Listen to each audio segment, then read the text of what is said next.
Hello, welcome to the Artist Hub on the Gold Coast. My name is Clay Smith, and today we're doing a series of talks with all the artists called Hub Talks, and I'm here with Helena Horsley. So first thing, when I look at your work, I'd just like to ask the aesthetics and the colour and the detail in your work. Do you want to talk a little bit about that? Yeah, I get very engrossed in detail. I like to do a lot of mixed media, and I like adding a lot of different textures, and I use a lot of different forms of pencils, watercolors, pastels, ink, and I get sort of, things out of my imagination sort of grow up. As you can see, I've got Mother Nature tree here, and she has all her little birds that are made out of my head, but that she's protecting her wildlife here in the forest. Yep. And I just carry on and just intuitively, put things down and take things away. So you were mentioning before you had Mother Nature, so it's a spirit, or capturing like that essence of the forest and all those aspects of the forest. How many hours would we have put into this work in particular? That one probably be, I usually like to paint those kind of paintings in the evenings when it's after dinner and it's quiet, and so I might just go and paint from about 10 till about 2 in the morning sometimes. Right. And I might do that maybe over 2-3 nights. Yes. And then I think I better change my routine. Yes. And go to sleep earlier. Yes. And so if you had to classify the style, what style would you say it comes across as? Well, I call myself a contemporary fine artist. Yes. A visual artist. Yes. And I'm a bit sort of realistic, but I also throw in a bit of imagination. Yes, so there's some surrealistic aspects. Mm-hmm. And there's a few other works down here. This one in particular caught my eye. You had, so it's got a little bit of Australian history in it. Yeah. You've got the Ned Kelly icon, and then some other smaller aspects of possibly Glen Rowan. So do you want to tell me a little bit about this work? Well, it's a story about Ned Kelly and him, being, you can see in his eye the detail here of him being hung. So it's called Such Is Life. So that was his last few words when he died. It was. And then we've got him raiding the coaches and stealing from the rich and giving it to the poor. Yes. And So being I'm a Victorian, I don't know if you knew that, but when I was a kid I went to the Ned Kelly Museum in Glen Rowan, and it's probably changed over the years, but they had, for anyone who is Australian, they know the history of this man, and he was, had a group of other guys, Daniel Byrne, and with him, and so to paint this as an Australian icon is obviously a very great thing to paint. And the colour and the detail is the thing that I noticed first. Some of these other ones here, you've got some, it's almost like some nudes and... Yeah, I do a lot of different styles and different subjects. I sort of get bored doing the one thing, and it's a sort of a soul artist can do that, because I'm not here to be a commercial artist. I don't have to conform to what the people want. I just do what I prefer. It's a navigating between the two. You have to, as an artist, I find you have to do a little bit of commercialism and a little bit of soul art to express yourself.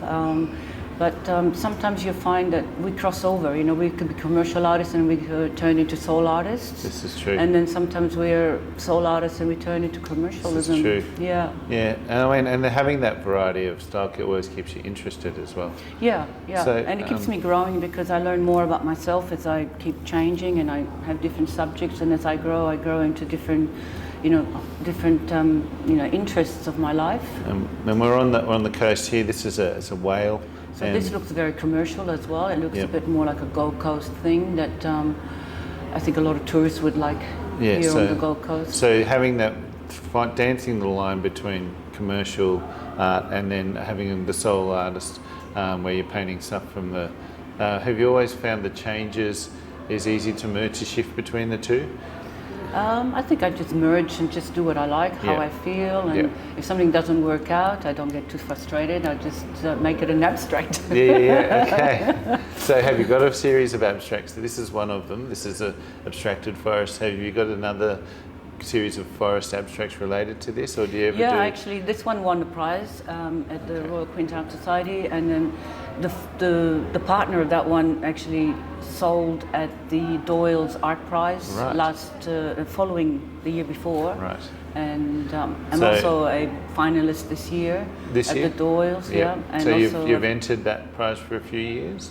Yes, it's only been the third year. Yeah. I didn't make it in last year because I put in some nudes and I don't think they like the nudes. They don't like the nudes? Oh. It's a shame. Yeah. So did you find entering art prizes, you go to the art prize to find what they like and then paint into that style, or is it's something that I'm starting to do now. So I'm learning this. It's a new step for me, and I've entered quite a few prizes this year, and I've all been accepted into almost every one of them. That's fantastic. I'm just still waiting now for the Hotter one to be accepted into that one. Oh yes, the Hotter's just behind us, by the way. Yeah. So where our gallery is, it's in Chevron Renaissance, and just behind is the Hotter, or Hotter. It's a Gold Coast's biggest contemporary art gallery, I suppose. The home of the arts. That's right. Yeah, and they rebuilt it a few years ago. It's a great venue. So, have you found over the years that your style has changed, that you've been painting? Tell me about some of your origins originally, and then how did it shift? Well, it used to be a lot tighter, a lot more realistic, and realistic. So I just felt like I really needed to loosen up to enjoy it more, because it's frustrating when you don't get something perfectly right. So that's right. So you've become looser in your old age. Yes, I have. In terms of your style. Yes. Early on, who were you influenced by? Usually the Renaissance. Okay. You know, the Leonardo, the Michael da Vinci, and all of those. So a lot of the European tradition. Yes. Yeah. Yeah. And was there any particular moments early on where it was a visit to Europe, or something that happened that was like, this is it, I'm following my dreams, I'm being an artist? What was that switch for you? If you to go more abstract or looser? Yeah, no, just to work from originally in that style. What was the thing? Seeing the artwork, at what point did you go? Like earlier on, we were interviewing Tony, and she was saying she did a particular work that influenced her to just, this is it, I'm an artist. So what was that point for you early in your practice? Well, I've always painted since I was a child. Yeah. And I always did art at school. Yes. And it's always what I did as a hobby. I've always wanted to be an artist as well, like so Tony. So it was a dream early on? Yeah, it's a very early dream. Yeah. And I've always had it. And I use art in many, many different fields too. I'm also interior decorator. I've actually painted for the whole units and sold the units with the paintings and with the forks and knives and the furniture. So installing the whole thing, creating packages. And so that's also very artistic. It's when you do furniture and matching, and so you think, well, this furniture is very modern, so maybe I have to do something more minimalistic, something more modern.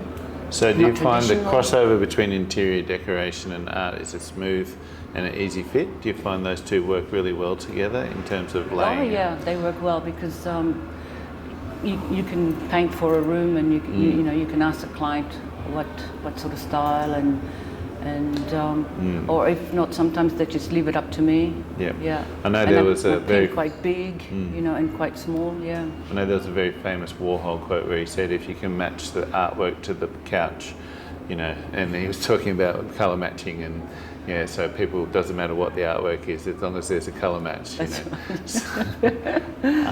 Well, thank you for your time today. Appreciate it. And thank you for listening. Thank you.